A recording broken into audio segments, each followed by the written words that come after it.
right, every other time with Eric, episode 3, we got Andrew Kibe in the house. Andrew Kibe, how are you, man? Amazing, man. I was not supposed to come until episode 5 or 7? It was episode 5. Yeah, so why haven't you gone to 5 then? It's been a month. This name is very specific. Every other time.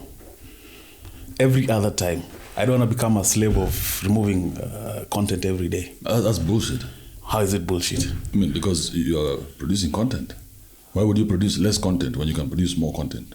Because it's a hobby. It's a hobby that I... Why would you? You didn't even hear what I said. Why would you produce less when you can produce more? I want it. The last thing I want this thing to do is feel like work. Why would you produce less when you can produce more? Someone said, how does that make sense? What do you say? Let me explain. I mean, you like doing this shit, don't you? I love it. Yeah. But I love this shit. So why would you produce less when you can produce more? Listen. You think the people who hire you to fly their planes, do you think they think the way you're thinking?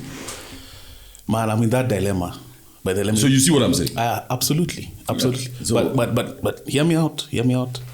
So the aim, I know at some point this thing will be bigger than this thing. But in the context we exist, how will the podcast be bigger? Yeah. Just organic growth, man. Organic growth. When you're producing less? I don't want to be a slave of every day at But I bet you're a slave to this. Currently, yeah. Yeah, so I mean, just pick who is your master. Currently, this is my master. Yeah, so until you make this your master. So I never want this to feel like this. That's the point. I never want this to feel the way I feel when I have to wake up at 3 a.m. to go. It doesn't matter because us guys still get where we're going. So whatever you're feeling in the cockpit, that is on you. But so the results are what matter. So it doesn't matter how you feel, because every time when you wake up, it doesn't matter how you feel. You have to take people back and forth wherever it is they're going. Yeah, and I get a nice handsome salary. And you get a nice handsome salary. Yeah. So even with all that feeling, you're still buying things from the supermarket. But you answered me. You answered basically what I'm saying. This currently, I've studied the whole context of where we exist, because we exist in Kenya. That's my reality currently. So the aim is for this to reach a point where it transcends just being a hobby, and it can actually pay me more than this. And I love both in equal measure. It will never happen. It'll never happen. It will never happen. Time will tell. No, so you ask me why. Why are you already rushing to why? Don't run away. Ask me why. Why will it never why sensei? Why? Why guru? Why master? Master. You need to play that kanini. That soundtrack. You can only succeed where you give your time to. So, for you at some point, you have to make a decision. You have to reach the fuck in the road. You know the fuck in the road? The fuck in the road. Yeah? When you get to the fuck in the road, so you're not there yet. The fuck in the road is where you have to decide which one do I hold on to, which one do I let go. So you're not there yet. I'm far from So you're still spoiled. You're like a spoiled child. I'm far from Yeah, you're like a spoiled child who's, trying out hobbies. Let me try a podcast, see if it works. If it doesn't work, I'll go back to pornography. I must admit, that's a privilege I'm at right now. I can actually do it as a hobby. Yeah, so how are you going to succeed? That's what I'm trying to tell you. But what is the measure of success? Yeah, how are you going to succeed? What is the measure of success? Because you wanted to replace this. Eventually. Yeah, so that handsome check that is coming from here, you want it to come from there. Listen, I'm it's still... It's true. No. Go slowly. No, I'm still in the early stages of enjoying this. So this balance into this could be 15 years. I'm not in a rush. You see? I can retire legally at 65 from this. Yeah. So I'm not at the point where... Wait. I'm not at the point where you are when you needed to start this, where it was life or death. No, it's not about me. We're talking about you. No. Stop segueing to me. You're my guest. No, stop seguing. We'll get to me. I'm here. No, Rush. No. But we are right now. There is nothing you're giving 100% to the job. Okay. The only way this thing will ever make sense if you give 100%. Make sense to who? To me. To you. Maybe to the success you want from it. No, to me though. No, I'm the star player here in terms of... You said that you want this to replace this. Eventually could be 15 years. Yeah, but you want this to replace this. Yeah. So how is it ever going to happen? You think you're going to be stronger 15 years from now than you are today? I'm getting my feet wet, man. Look, I have you on episode 3. That should tell you a lot. You tell me you're going to be stronger 15 years than you are today. You're going to have more determination to succeed 15 years from today than you have today. I don't know what the future holds, but I have Andrew Kibe on episode 3. That should tell you a lot. This is a hobby. I have Andrew Kibe on episode 3. That should tell you a lot. You know, I owe you. That's why I'm here. How does Kibe end up? I owe you. We've been talking for so long. I was like, no, we have a rapport. Eventually, I have just to do this shit. No, we have a rapport. I didn't even remember that I told you to call me at episode 5. We have a rapport. First of all, thanks for coming. Thanks for making time. It's my pleasure, my man. I know you're a busy guy. I'm not busy. I'm very, very... First of all, you smell like money, Bana. This is not the Kibe I left 3 years ago. What do you mean? The last time we met, you were transitioning from radio. No one knew about your whole going to the States. You guys come back, you look like Chums. Even I was telling in the other room, I was like, hey, something definitely changed. And the day we met when you were on my flight from Kisumu or LD? Kisumu. Diane. Kisumu. It was Kisumu? It was from Kisumu. You're with some comedians as well. Yeah. Oh, yeah, that was Kisumu. I was like, this guy looks like Chums. And then one thing I know about you're a real guy. You came to the cockpit, be like, you didn't even know who was calling you. I told the pastor to call you. You came very humbly. You came and you looked around. You're like, oh, this shit looks cool. And then you're like, hey, you got back to this shit. I don't know if you know my past story, but hey, I managed to claw my way back into this shit from some very I remember serious trenches. I remember you went through some rough patch there. Some real rough patch. So have you recovered? My life, do you ever recover completely? You just go through, we're just talking about how you just deal with the cards life deals you and you just keep moving, man. You can never bow and just give up. That's, I think, the calling of a man. You just keep soldiering on, Bana. That's the only way. Yeah. And have a very, very... You see, for a man, it's very important that your memory should not be good. You see, for women, their memory is good because they need to remember where the baby is. You as a man, you should not have a good memory. Because good memory is going to remain with you every day. Yeah. Yeah, so you have to forget all this bad shit that happens. Because how are you going to do anything tomorrow if you're remembering the shit that happened yesterday? I think for men it's different. The memory serves as a lesson other than, it's not trauma. It's just, hey, I don't want to go through that again. That was no, crazy. But you see, you cannot operate that way. You cannot operate, I don't want to go through that again. Because that's from a point of fear. Fear or wisdom? No, you take the lesson. Taking the lesson is wisdom, no? Yeah, taking the lesson. The lesson is, hey, listen, if you do this, this will happen. Yeah. This is the outcome. So but it's not from a negative point. This is for a lesson. So I'm the wiser. Like now I would no, so you are remembering with the lesson, not the pain. Yes. Yes, because I don't want to go through that again is pain. Yes. Yeah, because that's what you're remembering is pain. You say, I think there are two convergent thoughts.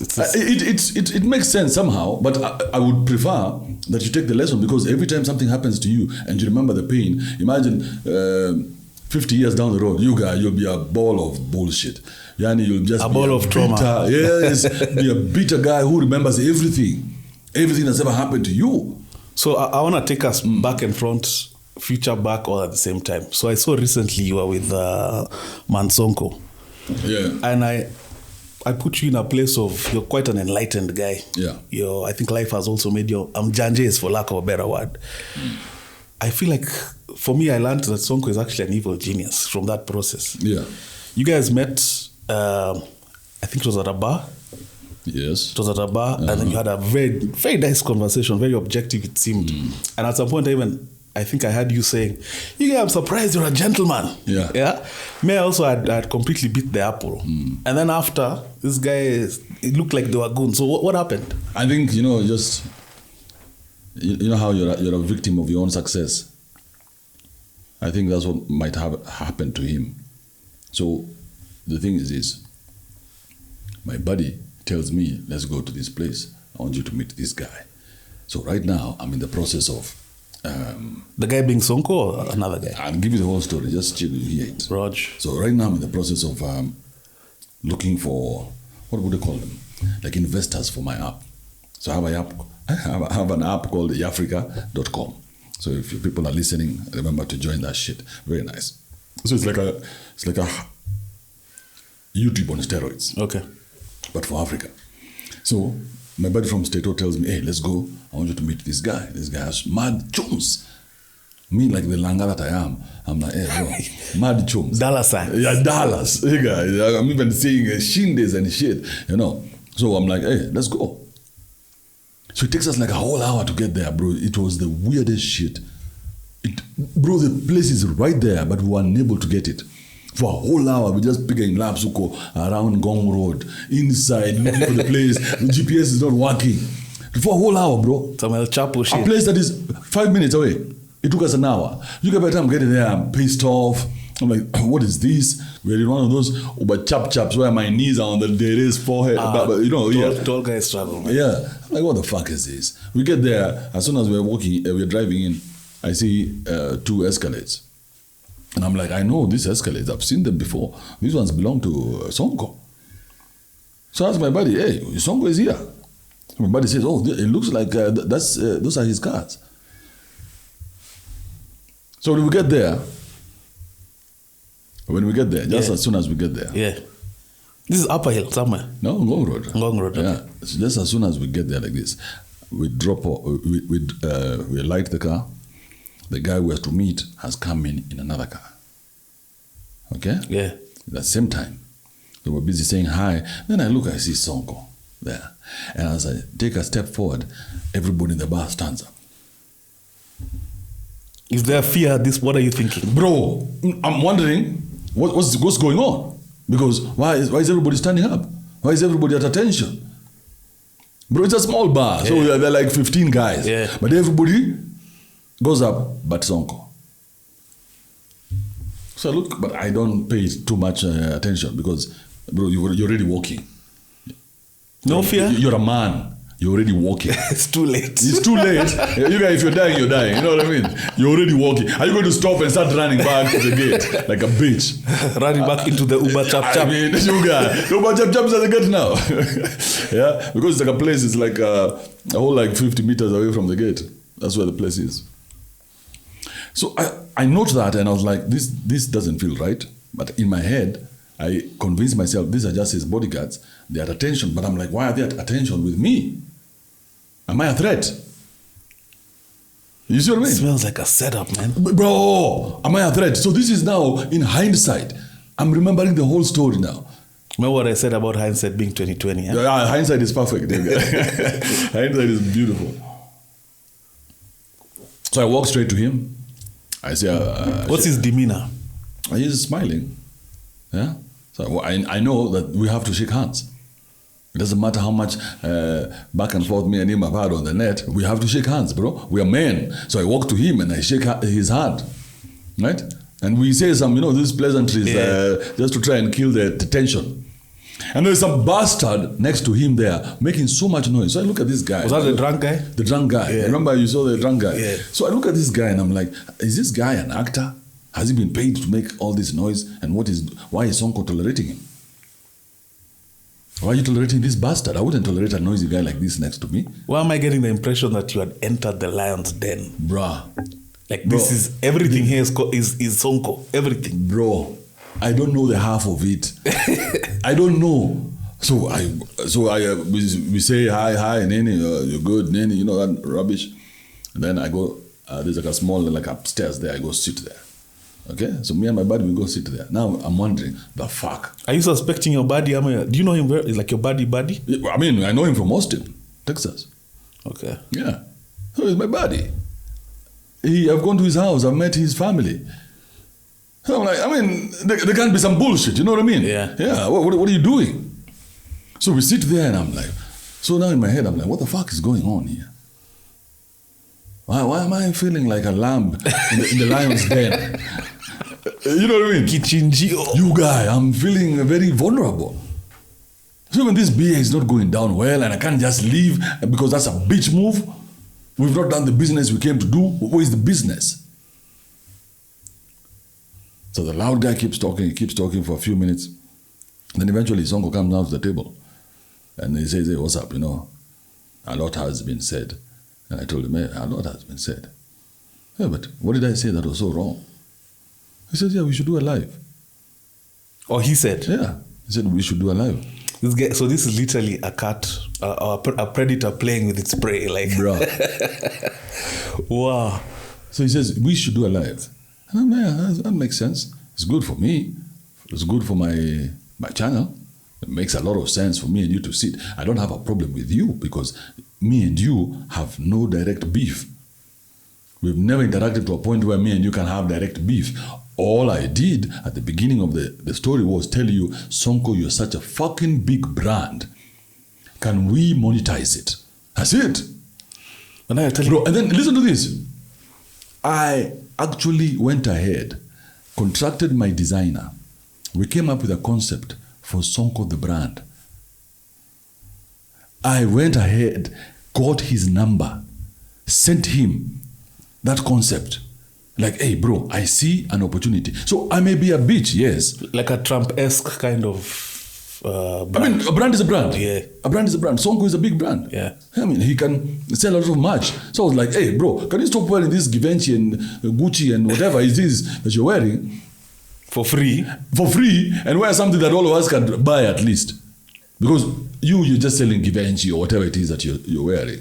Or Gucci. I think Gucci is a better name. But he didn't see that, so he came after me. So I'm like, I've not come after you. I've come after the thing that I am seeing.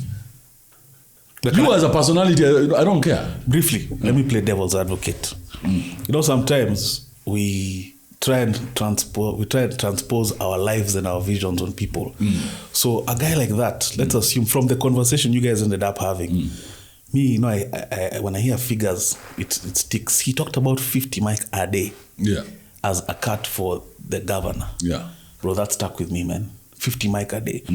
So you're talking about a brand to a guy who's at some point was pocketing 50 mic a day from one avenue. So are you seeing how it's... No, I totally get it because I'm involving myself in something that's none of my business. But again, remember, you're a social media personality. So when you put yourself out here, you want him to optimize. I mean, when you put yourself out here, are you going to cry whenever we have an opinion about you? It's just a fucking opinion. You don't have to do anything about it. You're out here in the game. So we're just playing the game. And in the political game as well, like you should be hardened, a bit more hardened. Why would you come after me in such a way? You know, I didn't come after you that way. How did he come after you? So there was a lady who came up and said she was my sister. Oh, I saw that. And that had... but no one bought that. Bro, that's the thing. I don't think anyone believed that. That's the thing, bro. So I was like, why would you do that? That was cheap. That's shameless. It was cheap. Yeah, it was cheap. And I was like, hey, but why would you do that? Because I didn't do that. I didn't come after your family. I just came after the personality that I see on social media. Whatever you do in your private life, Eric, I don't give a shit. Yeah. So for me, all I said was, hey, bro, you seem to have numbers whenever you wear this shit. Imagine if you wore your own shit. So for him, what is the live about? Why does he want to do the live at this point? What is it so about? At that time, I don't know. So me, I'm thinking, this guy is just a content creator just like I am. So we're just making content. But remember, it's on my platform. Not on his. He's recording BTS. Here's a guy who's recording BTS. Full time. Full time. Was the guy who follows Sonko 24? BTS, bro. But he wasn't recording when I got there. He started recording when I got there. This sounds like a script for him. So I'm asking myself, like, because I know the celebrity lifestyle. I know the political lifestyle. I know that. I know how people roll. I've been with Jimmy Wanjigi. Who is this guy and why is he rolling with so many people? And he has a guy who's doing BTS. Documenting the process. The whole process. I'm like, get the fuck out of here. So in my mind, all this is happening very fast. And now we're doing the live. So we do the live and I try to be as objective as possible. I give him the opportunity to say what he has to say. And it was a very easy flowing conversation. Exactly. Yeah. He didn't, in fact, there was, okay, now when I think back, hindsight, it was peaceful in a way that was a bit suspect. Nothing for bygones. It was too much bygones be bygones. We glossed over it very fast. Yeah. So we are not able to completely quash the beef, so to speak, because we didn't really discuss it. We should have. Should have addressed it, yeah. Yeah, we should have addressed it. So me, in my thinking, I suspect what he had done is, this was a whole set, like Kibira. You know how Kibe is a set whenever these jungus come and they are taken. Yeah, they're taken for that EOTWE. Yeah. It's called EOTWE. For funding. Very good. Yeah. Where we take Biden's wife. So this was a set. And when we got there, me, I was the prey now. You was the main actor. So everything was around me was curated to fuck me. So this guy had even called the boys and told the boys, hey, you guys, I'll tell you, you come at this and this time. I'll cue you. I'm a fika. So I think I'm a fika, because they're coming from Kibera. I'm a fika to the point where we finished the live. And as soon as we finished the live, he had the boys. But did the set start? Because I'm trying to think back. The fact that you struggled to find these premises, was the set already in play by the time? Was this guy keeping tabs on your movement? It was when you... How it took us an hour to get there. And when we got there, the guy we were going to meet got there at the same time. This is some mafioso stuff, man. Yeah, so I should tell you. So the whole thing. So we finished the interview and then the guys appear. And I'm like, God damn, what the fuck? Because if they had come while I was live, then I would have recorded that whole shit live. Did they tarnish you? What was the thing? So they come and they start doing this shit. And now we've done a good interview. Okay? I remember.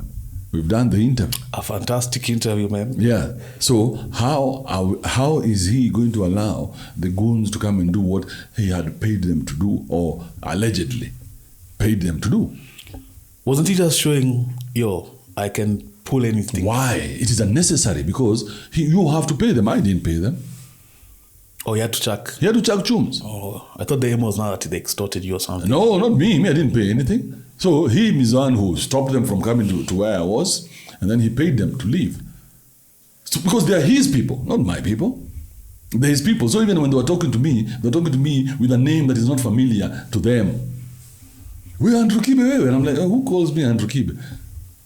Hey, that sounds very choreographed. Yeah, we're Andrew Kibe. Andrew Kibe. And I'm like, what the fuck are you guys saying? I don't feel the hate. Because how can people come together to hate on one person? It doesn't make sense. But you went ham on him, eh? When in hindsight, you went a bit ham. Bosco. I know, bro. Out here, there's no nini.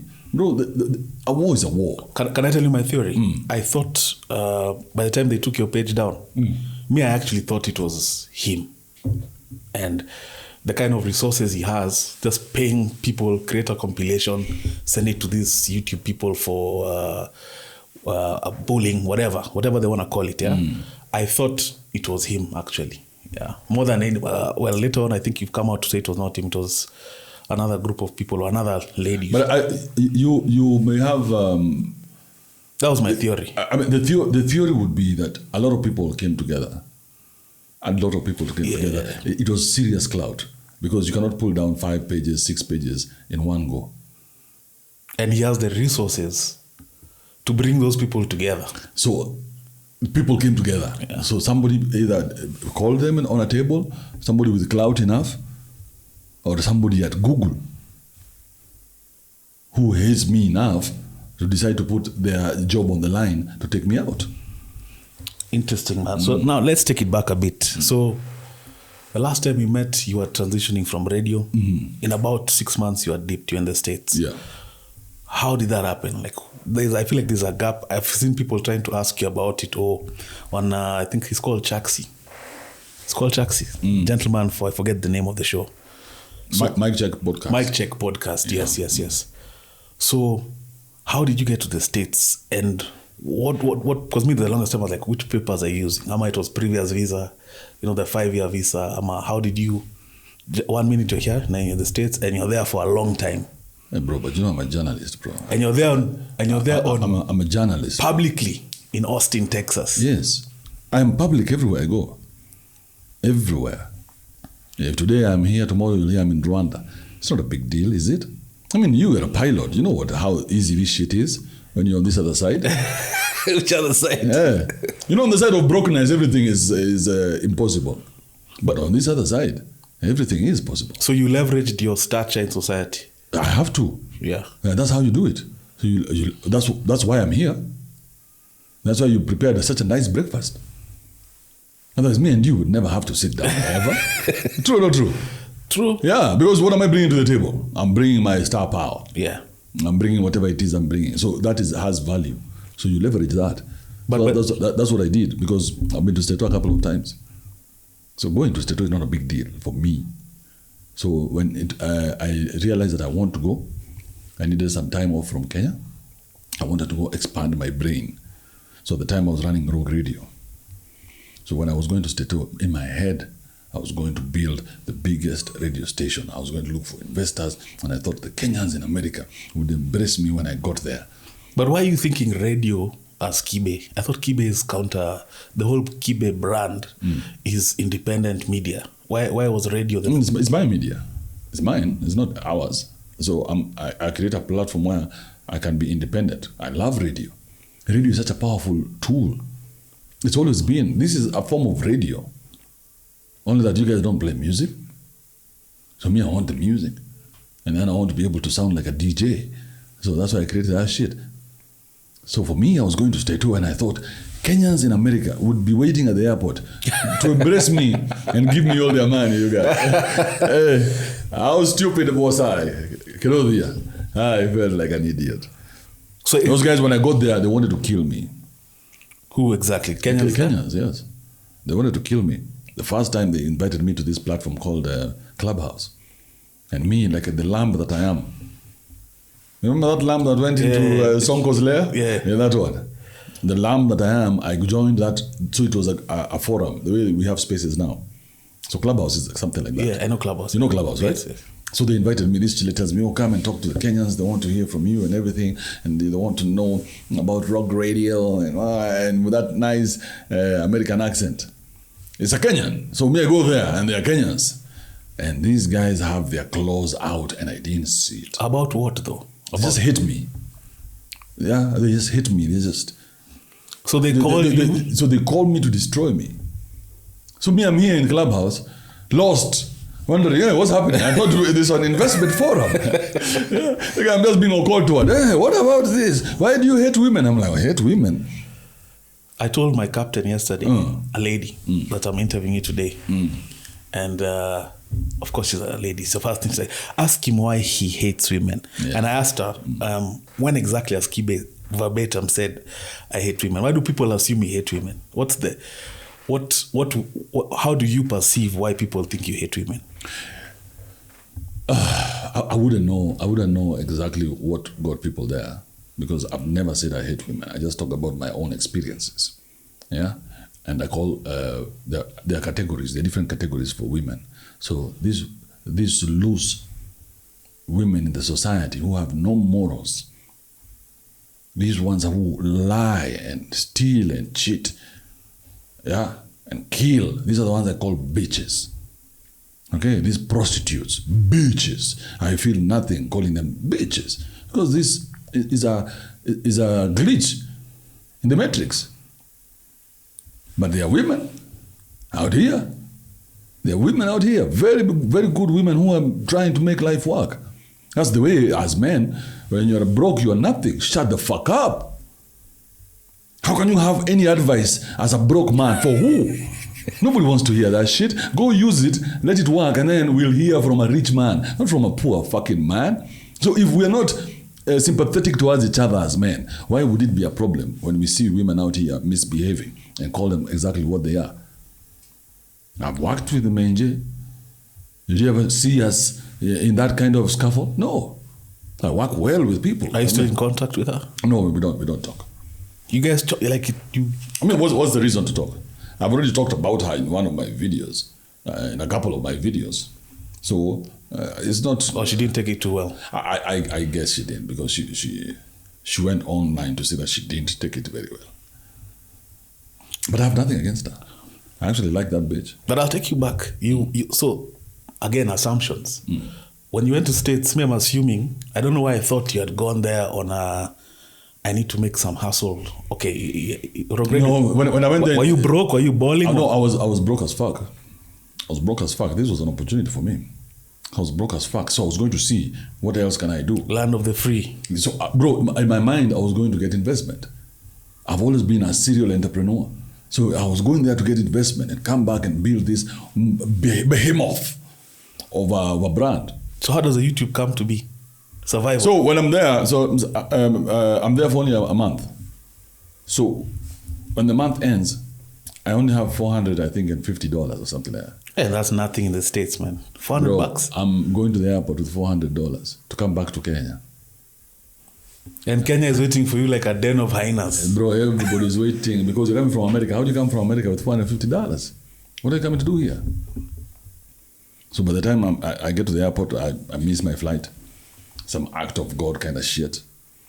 And then that's when I decided, hey, listen, there's nothing for me to go back to. I have to build something first. So whatever is going to happen here, it's going to happen here, but I'm not going back until I make this shit work. I had seen some of the Kenyans who are there. I was like, these motherfuckers, if these guys can make it, if these motherfuckers here. And they're doing what, menial jobs? Yeah, I mean, a Kenyan leaves Kenya, goes to America, they make it. Why can't I make it? A Kenyan who, some of them don't even see KIX. You know KIX? They don't even see it. They pass to go up a hill to the airport. They have never seen how CBD looks like. And they've gone and peña somehow. And they peña. And they're now saying barrel of water. And I'm like, barrel of water. Yeah. I'm like, if these guys from Shags can make it, why can't I make it? So I'm willing to do whatever it takes. So you have your gear? You have... No, I have nothing, bro. I only have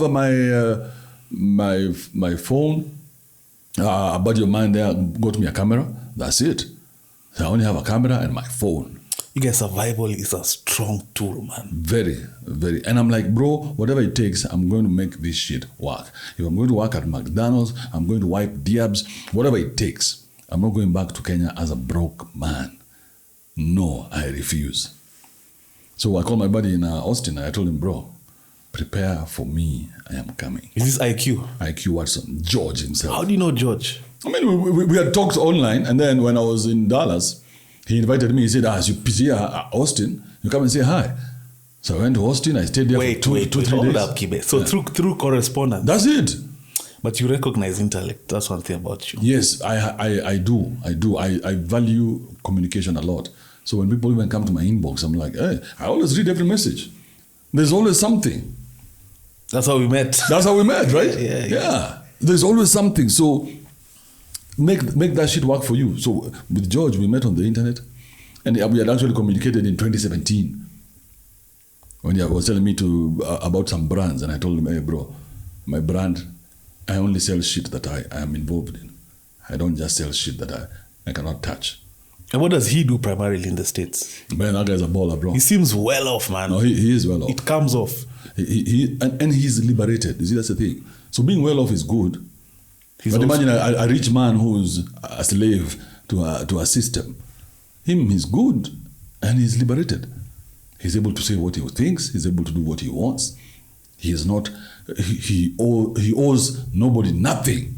No apologies. No apologies. Yeah, even when he's dealing with his clients, he deals with his clients the way, not from a point of weakness that I need my clients. No, from a point of strength. So I learned a lot from him, bro. I was watching him. And I told him, hey, bro, I want some of this action. And I got in there and we worked with him, bro, like crazy. Yeah. Yes.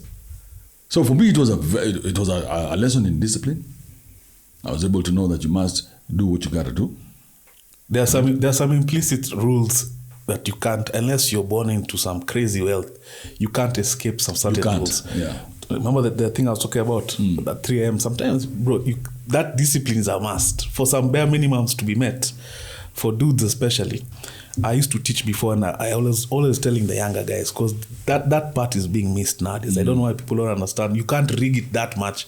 You can rig the system, but by the time you're able to rig the system, there are some disciplines you must have cultivated. But you see, it also comes from necessity. You see now people who are raised in shags. Where were you raised? I'm Nairobi, born and bred, man. Yeah, so Nairobi people don't have any discipline. You know that? Relatively. No, we don't. Because we don't need to have it. Everything is available for us. You want milk, you go to the supermarket. Oh, there you go. You want milk, you go to the cow. Bruh. At a specific time. Bruh, you go to the cow, and the cow has to be milked at a specific time every day. In the cooks. In the cooks. It doesn't matter what you did yesterday. It doesn't matter who you are with, who you woke up with in the bed. It doesn't matter what your feelings are, whether you're happy or sad. The cow needs to be milked. So you can tell me you have 15, 20 years of that. Then this is already second nature to you. Discipline is second nature. Whatever it is you decide to do, you're going to follow through. Because what else is there? The cow needs to be milked. You need to release the chickens. The goats need to go to pasture. So it doesn't matter how. Bro, there's no depression in the village. Depression exists where people have time to sit and think about nonsense. You know, Andrew Tate was saying how at the ask, the kids nowadays have OCD. I think OCD. You're saying, ask that kid who has to go fetch water in the river if he has to take steps at forward, 3 steps forward, 3 steps back. At his OCDs are like, no, those are these are things. These are modern day problems. Yeah. They don't exist. They live in our imagination. These problems. So it's unnecessary. So with IQ, you are doing. You joined his business, or you are? Yeah. So I joined his business. He has a very good business. He does. I wouldn't want to talk about his business because that's his business. Fair enough. Yeah, but he's a very good business. So I managed to find my way in there. And I had to be very disciplined. A discipline I've never ever had to have. And this is as you're juggling the page, or the page came later? Bro, we're juggling. So we're juggling. Me and him now, we're juggling. We're building everything together at the same time. Right? So I'm building my YouTube. Bro, remember the first day I told him, hey, bro, I need lights. He told me, get in the car, let's go. The day after I landed there, we went to a place called Goodwill. Goodwill, they sell. So if you have some like this, if you want to throw this away, instead of throwing it away, you go give it to them. Them they sell, then they use that money to fund their operations and to help other people as well. So even if you have like clothes, you just take to them the clothes, get rid of our shit for you. And then they sort it, and the clothes that are good they sell, and the ones that you need they put on a flight to Africa as mtumba. You get it? Yeah. So we go to the Goodwill, and we got some desk lights, these reading lights. These are the ones I started with, bro. I see you are uko fancy, my guy. You are uko bole. Bro, I didn't. This was like after, maybe 3 months or 6 months after I started. Do you know this lived in my head for years? This idea, I just didn't have the ability. I had the tubes. Hey, yeah. I had nothing. Yeah, you didn't have the drive. I had the drive. No, if you had the drive, you'd have done it. But I did it. I did a version of it. Yeah, but if you had the drive, because you go at chums, your body shows us. I've got some chums later. Yeah. I've had my graph has been very rocky. Up and down. But now I've kind of found a groove. So, yeah. That's nice. I want the journey from, at some point I'm sure you let go of the job that IQ had you doing because the content became the mainstay. No. I never did. Till the last day. Why is that? If I go back there today, I'm going back. It's a beautiful job. So when we started this podcast, why couldn't you understand what I was saying about this? Yeah, because that job is not a passion that I have. It's just a job that I like to do. Now imagine if you have a passion, it's a job and it pays you well. Like now, you see, I don't operate on passion because passion is deceptive. Passion will have me chasing after chiles. So passion is a waste of time. And you see, we make a mistake. We tell people you must be passionate about what you're doing. You don't need to be. No, you don't need. You need to be just logical. It's a plus. No, it's not a plus. It's bullshit. Because how do you gauge passion? How do you gauge passion? Yeah, but you at the end of the month you're getting a check. Is that passion? I can explain how to gauge passion. How do you gauge passion? I've done other jobs other than this job, and the level of which I felt like going to the job, for me, that's the passion part. But no, it's the money part. There's need. Need will make you, necessity will make you do anything. If the cards I'm dealt with today, I have to do MJ, I'd probably do it. But the difficulty in having to get the mindset to go and do it is reduced with passion. It is. You see, today you're willing to do anything to make money. Not anything. And right now, you like doing this thing. It's comfortable for you. You're probably good at it. The day you'll be good at podcasting, this will be a thing of the past. So whatever it is you're good at, you don't have to be passionate about it. Because how do you gauge passion? I've just tried to explain. You can't gauge Of course, that. it's an abstract thing. I know, because you are not born with it. It's like saying gauge sadness. I mean, it's abstract. It's like somebody saying, I'm passionate about being an accountant. Are they passionate? You think Usain Bolt was passionate about running? I think he was initially, and then it became a job. No, it was a means to an end. That's all this shit is. It's a means to an end. So passion doesn't exist? It doesn't exist. Stop lying to people and telling them about passion, because now these young men are busy chasing after something that does not exist. Imagine how confusing that shit is. To be told about passion, follow your passion. What are you passionate about? Some days you wake up and you don't want to do shit. That's true. Yeah, but you need to do something. If you need to, you have to. You have to. That's how the system is set up. So this passion is a word that has kept us. It's like purpose. I think if you know the word purpose. Before we get to purpose, I think if you peg everything on passion, then you've gotten the concept wrong. Passion just makes that need to do that thing slightly gentler. That's it.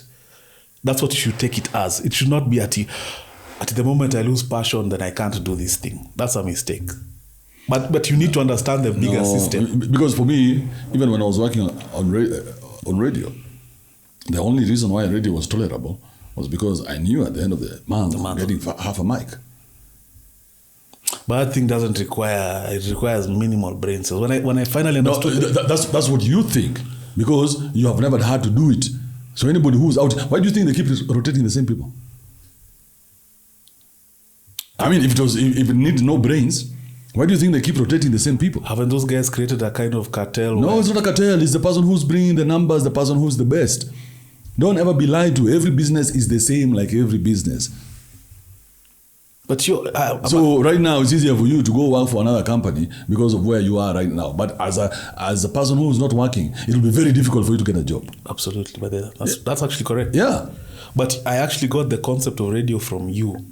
By the time you described it very well in terms of linking.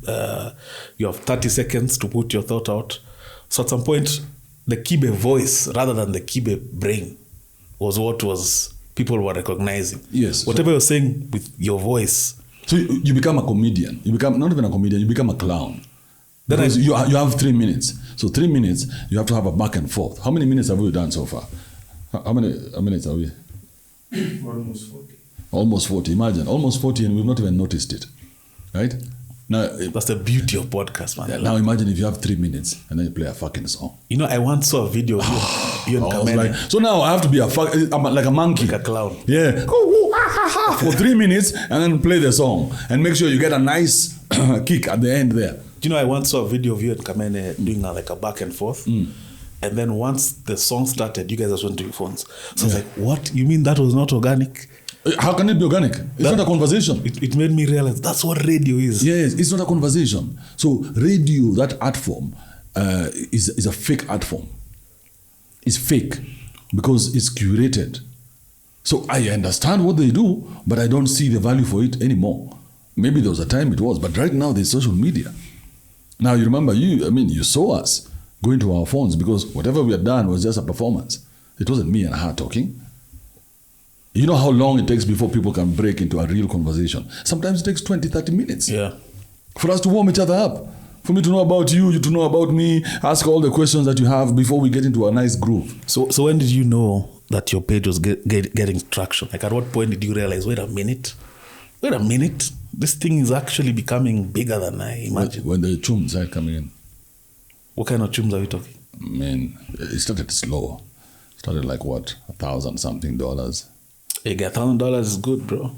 $1,000 for a start. It's small. Your eyes must have been like, hey, okay. No, at the time, let me tell you. And I'm beginning to realize this. I do like money. I like money because of what money can do. But I've reached a point where I don't think there's something that I really want to do with money anymore beyond building my products. Not for myself anymore. It doesn't excite me anymore the way I want to buy myself shoes or cars or land and a house. I don't have those urges. Those hang-ups. No, so for me, when I look at the chums, I'm seeing the chums for the build. So even when the chums started coming in, I was like, yeah, so what am I upgrading? Road mic. Things like those, yeah. So for me, it was just, the money is a tool. I'm not obsessed with the money that is coming in. So it didn't matter how much came in. It didn't. I was like, this is just, so I would look for ways to give out this money. Yeah, I remember you giving artists like 100 G's. I looked for ways to give out the money because I'm like, this money is towards the channel. But everything is yin and yang, even with whenever you're moving from one thought process to another, from that version of you value money this much, to wait a minute, this money is just for this. At some point you got an S550, right? Yeah, you got. That's the, you know, the two, there's think of a Kibe here and a Kibe here, the devil one and the angel one. It was I was saying fuck you to myself. I don't care what people think. Who cares about my Explain S550? that F you to yourself. Explain. Yeah, it was a fuck you. Like, you motherfucker. It took you 46 years to get here. 46 years to get here. Something that other people are accessing in their 20s. Fuck you. You know, I was like, because the achievement of it all was that it's available. I mean, it's accessible. That's all I was proving to myself.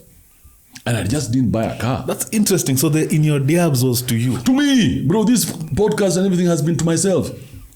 I keep talking to myself. You guys are actually more enlightened than I actually thought. Yeah, I don't talk to people because what am I telling you? If you're being absolutely honest about that, you've reached a level of self-actualization that many people would actually wish for.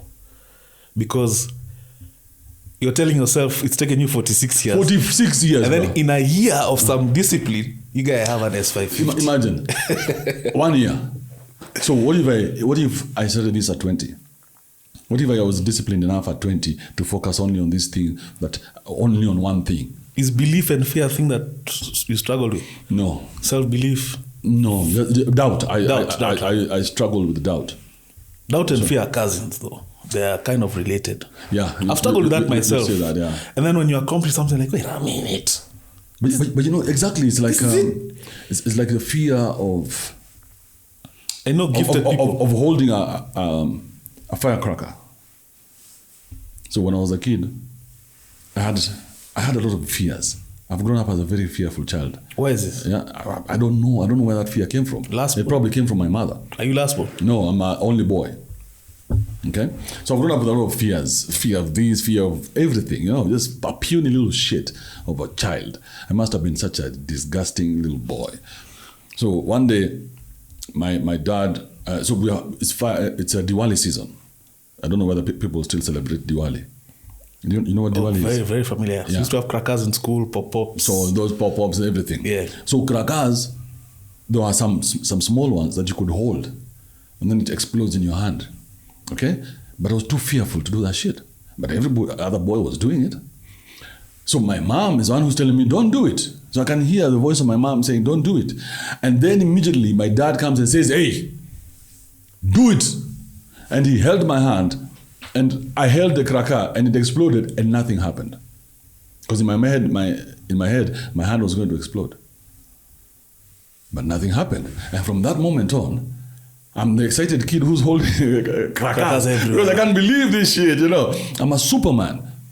Okay? So it was all in my head. So this fear and belief and doubt only exist in your head. So what do you do about that? Get busy. Get busy doing something, whether you like to or not. If you ever heard me saying, whether you kidney or you dekne, whether you like it or not is none of anybody's business. But there's versions for you to get to this Kibe, from that boy Kibe who was scared. At some point you went the conventional route, so to speak. Conventional, I mean, you got married. Yes. You did the marriage thing. Yes. And I did the whole 9 years, my guy. you did I was in church for 10 years. That's unbelievable. Imagine, church for 10 years. Tell me about church for 10 years for Kibe. No drinking for 10 years. Tell me about church. I was a miserable little weasel. How did you find church? Where does Kibe interact with church? Or you're a pastor? That's a narrative. I wasn't a pastor. So, that's a narrative. Yeah, that's some stupid people started saying that shit. I've never been. You guys are just a guy of adventure. You've been a church guy. 10 years, bro. Politician. So, yes. radio personality, Yes. podcaster, Biggest. provocateur. The most. Now you're an adventure guy. You're just Yes. born in the wrong ecosystem. No, I mean, I think I'm exactly where I need to be. And that's why I came back to Kenya, because there's an adventure in Kenya. I mean, you can see already the kind of adventures I'm having. Yeah. Yeah, so how did you end up in church like that for 10 years? And by like that, I mean... So I'll put it to you this way. My mom's voice was very strong in my life. Very strong. And I used to listen to her a lot. So Guidance. Yeah, so everything. So I have a dad. My dad is alive. But I never talked to him. I used to talk to my mom. So everything that I wanted, it was mom, mom, mom, mom, mom, mom, mom. So I was a little puny mama's boy. Okay? So eventually, mama was able to win with this church business, because every day when I would go wake up, I have a bitch in my house. You guys, I'm just from Bomoing the shit out of her. Then mama would call, say, "No, have you been to church? Go to Pastor More, this church is a good one." Eventually, that shit got to me. I was like, fuck it. And then I met this guy, and this guy was a guy called Daniel. So at the time we used to be friends with Robert Brale. Yeah. So through him, I met Daniel. A guy called Daniel Wabala. And Daniel Wabala has an amazing mind. Yeah, an amazing mind, and he knew everything about the Bible. And I would ask him questions and everything, and I'm like, man, this is nice. I'm enjoying this, because it would be like a debate. Do you see the way we're talking? Yeah. Yeah, I was enjoying that shit and everything. And then I was like, hey, bro, you need to start your own church. Because for me, I'm a serial entrepreneur. So you look at it as a business at the time? Of course, I'm looking at growth. Everything has to grow. That's why when I came in here, I'm already looking at growth. You remember Yeah. So for me, that's how I look at everything. So even when I looked at Sono, I was like, hey, bro, growth. So when I looked at him, I was like, bro, with all this information, imagine if you had your own congregation. You can grow that. Because we want to hear this. If I want to hear what you're saying, then many people want to hear it. And indeed, it worked, because I helped him open a church. I was never a pastor, though. But I helped him open a church with my resources. And I helped him run it. Ideas and everything. What is running a church? Like, what's the BTS? It's a business, just like yours. You have to organize, pay your bills, get a nice place, make sure you have the right chairs, build a podium, all these things, a business like any other. So the gentleman you speak of, does he believe the message he's preaching, or is also looking at it through your lens? He actually believed it, and that's why it was very easy for us to do it. Because he believed it, I believed it. I believed in all this shit that I was saying. Okay? So for us, it was a very genuine connection, because we were businessmen. So we were running a publishing house, and on this other side, we have a church. So the church is not making money. Media Kali? No, it's called Flame Keepers Publishing. Media Kali was the shop downstairs. Yeah, Media Kali was legendary. Legendary, by the way. Bruh. Legendary. Bruh. So for me, when I found out Media Kali was Kibe, I remember this was like 2018. I was flying some guy, and he told me he was trying to say, I don't know what happened to Kibe. He went wrong. Media. I'm like, Media Kali, this guy. I knew there's something different with this gentleman. Yeah, Media Kali was a monster. So whatever it is that I have done in my life, like Flame Keepers, it became the biggest publishing house in Kenya for authors. And where's the skill set? Like your belief, just kujituma. The skill set is being able to see growth. That's all, bro. I don't see anything else. So if I don't see it, I don't get myself involved in it, and I'm not interested. So I saw, because the passion this guy had for God, I saw that, and I told him, hey, bro, there's something here. And when we started the church, it blew up. We were doing great things with this guy. So it's just the growth aspect. When I look at it, anything you run it well is going to succeed. Yeah, so that's how I call myself. And you're also believing at the time. Bro, I believe 100%. I'll tell you how much I believe this shit. There's a time one of our members said that her child had died. And we asked where is the child? Child has been taken to Nairobi hospital. Bro, I drove like a madman with Daniel sitting right next to me. We were rushing to go pray so that this child Does what? Resurrect. Resurrects, bro. I believed it. I remember being in Nairobi hospital praying that this child, I believed it, bro. I was there saying all that shit. Lord, Father, everything. May this resurrect. So how do you move from that level of belief to complete opposite? Not opposite, but... No, just evidence. Evidence. Yeah, evidence. Because that child had resurrected, I would still be there. You see what I mean? Yeah. Yeah. So there was no growth there. I looked and I was like, there's no growth here. I've been here for 10 years and I'm worse off than when I started. Is this financially or in... Everything. How I got in here, I didn't have kids. I have kids now and a wife, and we are separating with her at the time, and the church is closing down. My businesses are closing down. I'm being auctioned. How is that? When I got into church, I was a baller. I came from the streets, you guys balling like a motherfucker. Some guys would say it's like the story of, is it let me ask my producer, is it Job? See, Job. Hey, you guy was dusted in church, you guy. I go into church, you guys, I have cars, I have everything. I have everything I need. I have no bills. I owe nobody nothing. You guys come out of church, you guys, I have auctioneers' numbers on my phone. Auctioneers are calling me, loans upon unpaid bills and everything. And I'm like, this is actually negative growth. So for you, it was an empirical evidence thing. I mean, if God really wants me to succeed, then why would he make it impossible? I mean, this is just feedback. Yeah. So this doesn't make sense. Then let me look for something that does. So it's not that I don't want to believe in God. I'm just saying there is no evidence in my life for me to need to believe. So let me get this right. So in as much as you're atheist, right? No, I'm not atheist. I don't know what that means. I don't consider myself anything. I think that's an objective view, though. That's objective. As opposed to picking a side, you're like... Why pick a side? Which side would I pick? If God I pick the atheist side where they say, I don't believe in God. You don't know. I don't know if there's God. You don't know. Agnostic is what... Yeah, I don't know if there's God.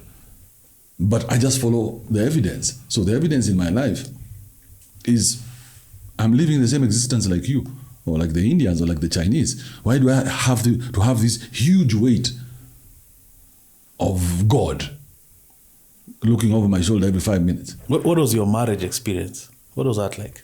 10 years? No, I was married for 4. 4 years and you got 2 kids from that marriage? Yeah, so I was married for 4. So I came in with a toy, then got another toy with that woman, with my ex. Who by the way, Kibe actually takes good care of, eh? I was going to call her bitch, but I was like... No need. I mean, the word bitch is not so bad when you look at the person we're talking about. I'm talking about her anyway. I called, even my mom, I called her bitch. Was there any happiness in your marriage at any point? Was there any even, what do they call it, a pink cloud honeymoon phase? Was there any of that? Are you married? Yes, I am. How long have you been married? It'll be a year in November. You're still, but I've been with my girl, we've lived together, this is our almost 5th year now. Okay. So for me, because I am coming from a very fast-paced life, remember that. I'm coming from a life of freedom. You see, for men, you need to get in there before you taste freedom outside. If you taste freedom outside, then you get in there, you become impossible. It doesn't make sense. So that's why these marriages are not working, because I've tasted freedom. Once I taste freedom, then you're going to tell me what time to come to the house or ask me where I am? Church lady at the time? No, she became a church lady so that she could get me. They came to church. Bullseye. Bro, they came to church, they got us there. 3 guys, Burale, Daniel, and me. Pop! Have any of them survived? Huh? Have any of their marriages survived, the 3 of them? How? One marriage survived, I think a year. Another one survived just over a year. So Bob's marriage was 1 year. So you'd never get married again? No, it's a waste of time. It's nonsensical. It doesn't make sense. Expound a bit. I mean, what value does it add to a man to get married? For a man, you're losing. Every time you get a woman in your life, that's a waste of your time. So even for me, with my bitches, I make sure that I keep them at arm's length so they don't waste my time. Do you have like a harem, or how are you rolling? No, I just pick up bitches wherever I go. I don't really have A cohort. I don't. I think people get married for many reasons. I don't think people get. I think it's psychological trauma. I think you guys are traumatized. That's why you need to be married. We're traumatized. Yes. Because if you are not, why do you need a woman in your life? Can you explain that as a man? Stability. Think about what you just said. Just think for a second. Men have built the Eiffel Tower. They built the Twin Towers. They built KX. They built trains that can go at 600 kilometers an hour with people sipping tea inside there. Yeah. What the fuck are you saying? Stability. Marry those Are two you concepts. mad? What's the connection? A man does not need to have a woman. He can want a woman, but he doesn't need to have a woman. Because a need means that this is something dependent on your existence. I didn't say need though. You said stability. So how can you relate your stability to another human being? Can I expound? Please. An understanding of self. If although today is Kibe's show, but my story is quite crazy. When I was doing things alone in this world, for me I need the grounding. It keeps me in check. So what does that tell you? You're a psycho. Maybe I am. Yeah, that's what I'm trying to tell you. Maybe I'm the only people who get into marriage are psychos. Because you need it. You need it. But isn't that a profound understanding of self to the point where you decide? It's just like the people who smoke. People who are addicted to anything. It's for them.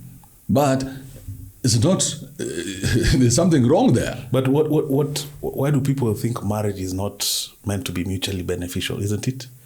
People are coming together for their... But relationships should be mutually beneficial. There's definitely some selfish interest in being married, both sides. But you add value the way you want value to each other. No, and as soon as you stop adding... You're not doing it for her. So if that's doing it for me, she's doing it for her. For herself. And it's working. And so that's the thing. That's the union. So that's the thing. So you need to have that. Whatever it is that you need to have makes you weak. Just like you need to sleep. Sleep is a weakness. Sleep makes you weak? Yes, because you're vulnerable. I feel like sleep is one of the best parts of life, man. It feels good, but it's the most vulnerable time of your life. If you're poor. I mean, it doesn't matter. Some of the richest people can't sleep because they feel that vulnerability. Sleep takes away from what you should be doing. So even hunger makes you vulnerable. Makes you human. Vulnerable. There's some things about... You can call it what you want. There's some things about... Imagine if you were to operate without eating and you are able to do everything everybody else can do. You're a Superman. We'll worship you. Of course. We would come to your shrine every day to worship this man who doesn't need to eat, doesn't need to sleep, doesn't need to... it has no needs that the rest of us are struggling with. Just lording over the world. You guys. Because I am better than you.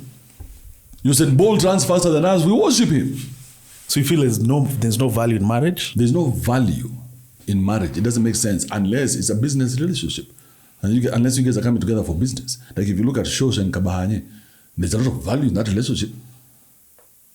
That's one because for them, they're selling the relationship. But you, needing to have a woman in your life tells us there's something wrong with you. Because for you to say that I need to have stability, and a woman brings me stability. I said stability. Yes. For me, and this is specific to me. I also prefixed by saying, people get married for all manner of reasons. That's one thing actually my pops taught me. Psychosis. It could be business, like you've said. Those guys, for me it's stability. For someone else it would be something different.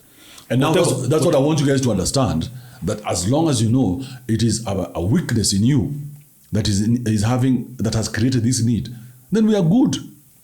But you cannot come out here and preach it and you're trying to convince us about your weaknesses. You're telling us, marriage is good. Who the fuck are you? But marriage is good for the person. If you're going through a marriage that's actually good, it's good for you. There's nothing like a marriage that's actually good. You do you. But accept that it is from a point of madness. Isn't it? It's a life experience. So if I also feel bad marriage is hell on earth. You feel what? A bad marriage or a marriage that's not working is also hell on earth. For who? For the kids. For the people going through it. The people going through it are psychologically damaged. The only people who suffer in marriage are kids. So you right now, you don't think you're damaging your kids. Your wife doesn't think she's damaging your kids, but the two cycles have come together to raise damaged individuals. So kids are better growing up without a married parent? Yes, 100%. Expound. Because the woman is going to dominate the marriage. If a woman has, in 2024, if a woman stays in a marriage, she has to dominate it. So the reason that you are getting married means that there's a weakness in you. You're the manipulatable man. She's accepted to get married to you because you're manipulatable. So you think we get better children out of separate parents? Yes. 100%. Wouldn't the West be a litmus test of the opposite? Look at African Americans. Mm. What gave birth to what we have? What do you mean? I mean, these kids came from somewhere. Yeah. They came from marriages. They came from destroyed families. So all the kids that we are seeing today, all the destruction we're seeing today has come from marriage. So all we are seeing is an effect of what marriage has done. No, but so even single motherhood now is an effect of what marriage did. Homosexualism is an effect of that, what marriage has done. Because everybody came from marriage. Remember, there's a time when marriage was a thing. So how come, if this marriage is so good, it's producing these results? Again, as with life, I think there's many versions of the same thing. No marriage is the same. I can't compare my marriage to AJ's marriage. You can't, I don't know. You can't compare your madness to his madness. It's the same thing. Because you need to have a woman in your life because that grounds you. Okay? So there's something wrong with you that this woman is like your Hulk. And there's only one bitch who can calm Hulk down. Remember that shit?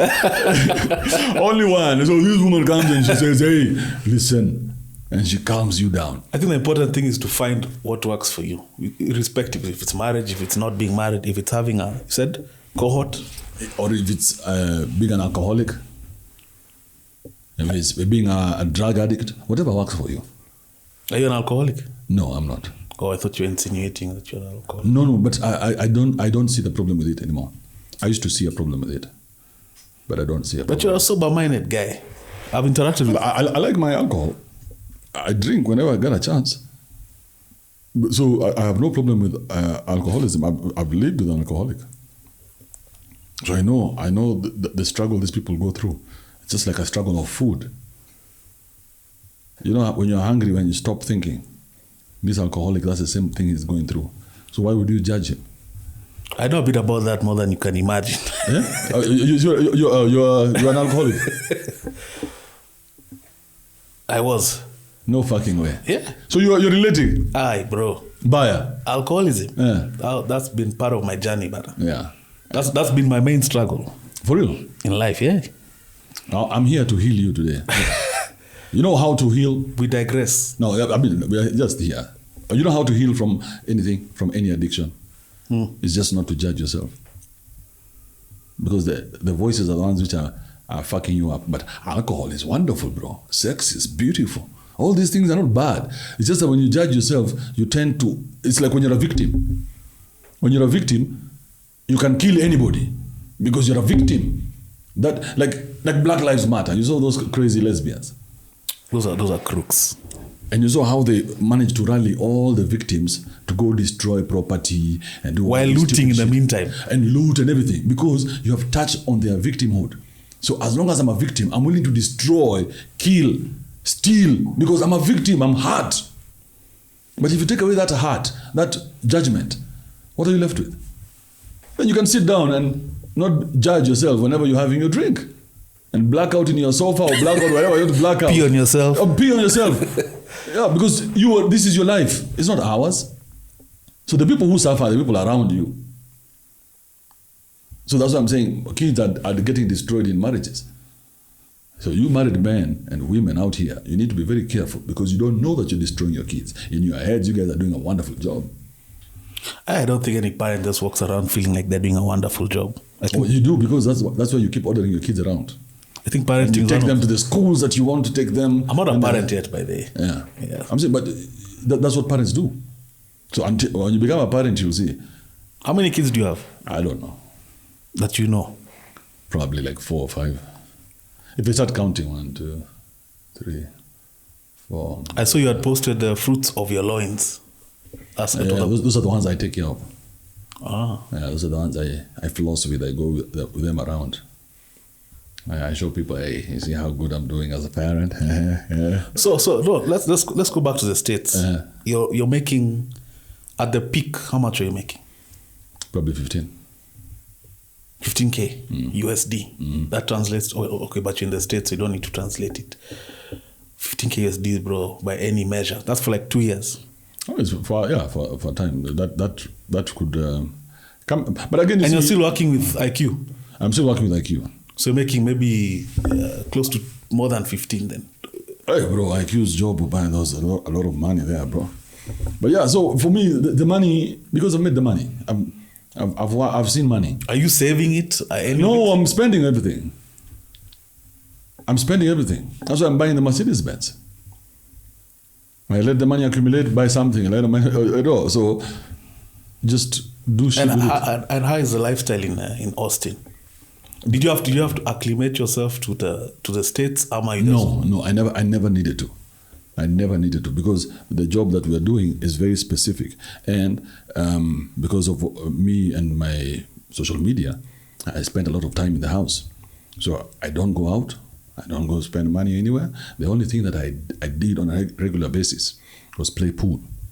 I had seen the videos of you going to those. So I would go to this pool hall, very nice pool hall, and I would spend hours and hours there, and just let that was my wife. That pool would center me, would give me stability. that was just a bit. So I don't judge you, but I know, I understand. Yeah. So for me, I never needed to. Are you investing back home by the time? No, I'm investing in myself. I don't believe in investing in other things. I believe in just investing in myself. And did you build any Americans consuming your content, leave alone diaspora Kenyans? There's a video I did where a lot of Americans consumed it, but I never talked to the Americans. Because if you listen to me, I mix it up, bro. So there are a lot of Swahili words, a lot of words that I came up with, that I invented. So a lot of words I stole from places. So those people don't know that. So you have to give them a whole thesaurus first before we start. Hey, by the way, when you hear the word bomoa, it means kulai, somebody, you see. And even that kulai, you have to translate kulai. And are you interacting with the diaspora Kenyans who are in the same space? No. Kinana, Nonini? Oh, Nonini, we were talking, but Nonini was not content creating.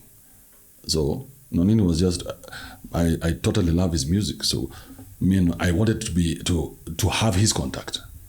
You know what I mean? Yeah. How, like now me and you, we have each other's contacts. If today I want to say, hey, you guys, somebody is telling me some bullshit about how the world is round, I'll tell them, hold up, let me call Eric. Eric, have you ever seen the world round? They say, oh no, never. You see what I mean? So I wanted Nonini's contact.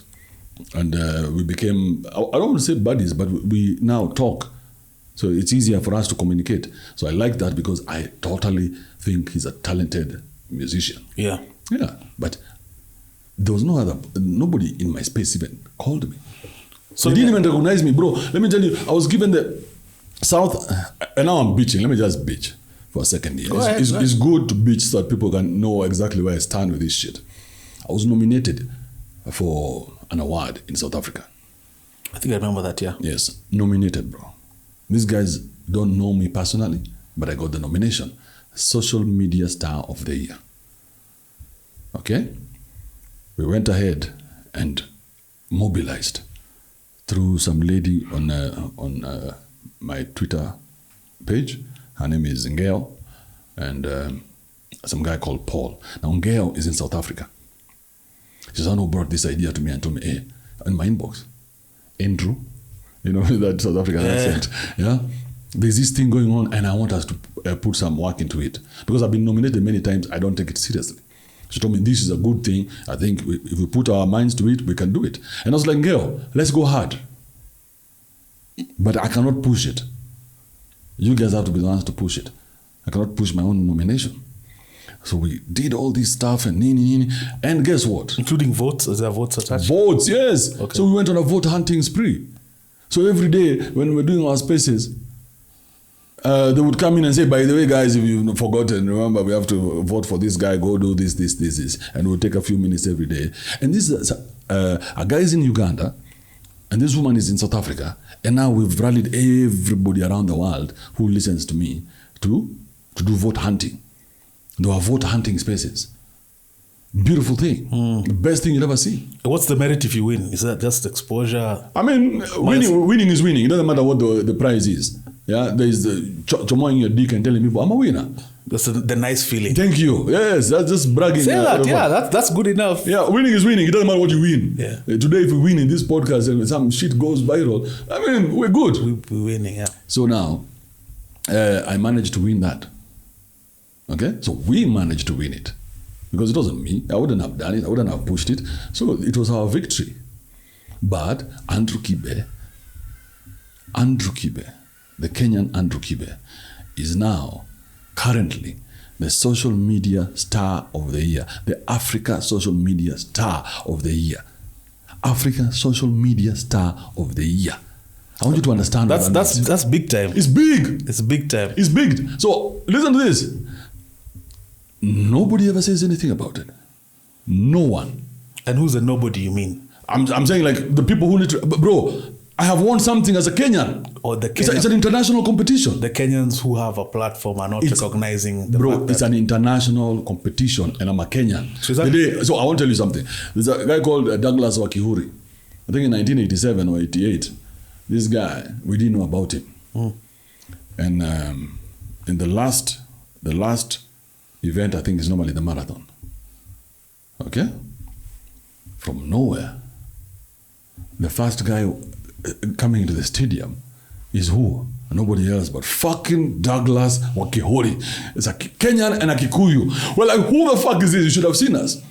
We were on the TV like, God damn. Because those days there was no social media. There's no way you're going to know anything until they tell you. You're waiting for keep, but it's Douglas. There's no keep.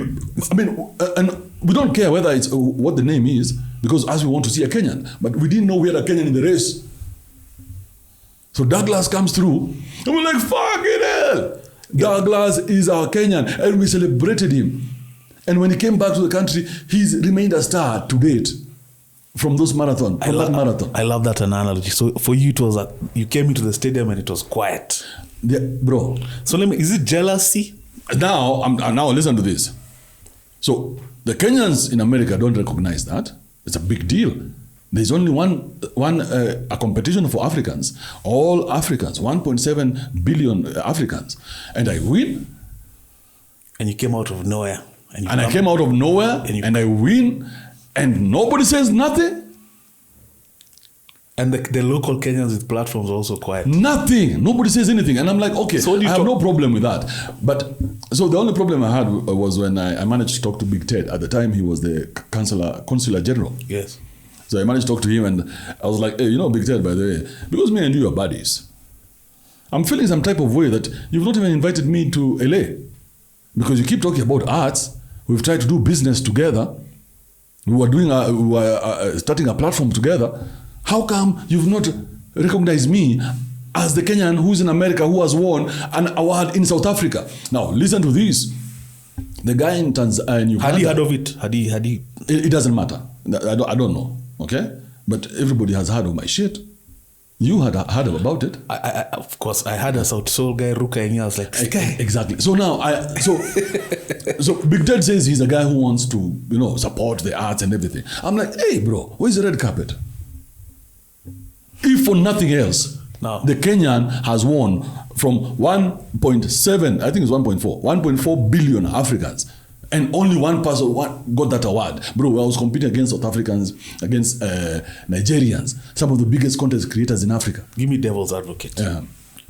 Kibe, you invented an art form. Provocative. Sometimes borderline. You're dissing guys. Entertaining the masses. The people who are hating on the sidelines while having an amazing laugh, whether they want to pretend, your content would transcend age groups. So you'll find maybe someone like our wazes, my mzes age mates would laugh, but they would never want anyone to know they watch Kibe. You have Kina's guys who would laugh, The younger guys are looking up to you. Yeah. But it was so new, people didn't know how to react because of a lot of these societal constructs that we have. Kibe is saying things many people won't say. If I come out and clap for him, it looks like I am, what's the word? I'm putting a stamp on what he does. As opposed to looking at the bigger picture. This guy has put Kenya on the map in a different way. You've created a whole art form. How many imitators do you have, bro? There are many. Yeah. So I think at the time you won, guys didn't know how to process it. Guys didn't want to come out and support you. And by guys, I'm talking about people with platforms. Of course, jealousy. Kenyans also, people are... Can we stick to that jealousy part? I think that's what... Because when people had the kind of money I was making, that really... I mean, even in Stato, people aren't making that chums. Yeah? I mean, you're not going to find yourself at the end of the month with that money. Yeah, you've already paid your bills and everything. So that money is not coming the way you think it is. Okay? So, I have no problem with people in America. I have a problem with Big Ted. Because Big Ted, he and I know each other from way back. The time even we were born in the same Chile. Okay? So this is not a conversation of Kenyans. I have no problem. Kenyans can hate all they want. There's a consular general now. Let's do business. You're the consular general. Why can't we do business? Because the consular general shouldn't have feelings about what I do as a Kenyan. I'm a Kenyan. If I need help, I'm going to come to the embassy. And the people who give awards have put a stamp on it. Bro, South Africans. There's a guy who left Paul. He's called Paul Mboya. Paul Mboya is a gentleman. I requested him, I told him, please, Paul Mboya, would you do me the favor of going to receive the award on my behalf? Paul Mboya took a flight from Uganda to South Africa. He went and met up with a guy called Mark Duke, a South African. He was hosted by Mark Duke. And then they hooked up with Ngeo. So there are 3 of them. And please, if you're playing this shit, play that clip. There's a clip. I want you to see them going on stage. Put that clip, yeah. Put the clip on this show. Yeah. Right? I want people to see the clip of these 3 people going up to stage to receive the biggest award of the night. In a Grammy Award kind of setup, where people, the Oscars and everything. Bro, if I was a guy of crying, I would have cried that day. So now I'm looking at this shit. So let's Ted say for himself, what is his... So this time he's still the consular general. So probably Abado Akona Kiburi. So I tell him, hey Ted, listen, it should not be me telling you, but you should have rolled out the carpet. You should have. You don't think it was an affiliation issue? I mean, I'm a Kenyan. I'm a Kenyan first. When you see your brother, do you remember that song? If my brother's in trouble, so am I. But you see that. So I'm a Kenyan first, and I've won an award. So put everything, all the small stupid fights we have, put that shit aside, and let's first focus on this. The Kenyan side of it. That's it. The other day, there's a chick who went and she became, she won, I think, an award fencing. You know that shit? Yeah. Narka Pointy. Initially, I remember she had posted something about how she didn't have the right funding for a specific trip or something. Again, she's the only Kenyan doing that shit. That woman, we need to roll out the red carpet for her. Okay? We must. So it doesn't matter whether she's a lesbian or whatever. The red carpet has to come out because she's representing Kenya. So keep our feelings first to ourselves. So me, I was not talking to everybody because I'm very proud of my award. I know where the award came from. So I'm proud of that history. I don't need to be validated by anyone. I'm not asking for validation. I'm just asking Ted, and you're a content creator. And you're a Kenyan who's representing Kenya. Thank you. And you're a content creator. And you're seeing the opportunity here. There's always an opportunity.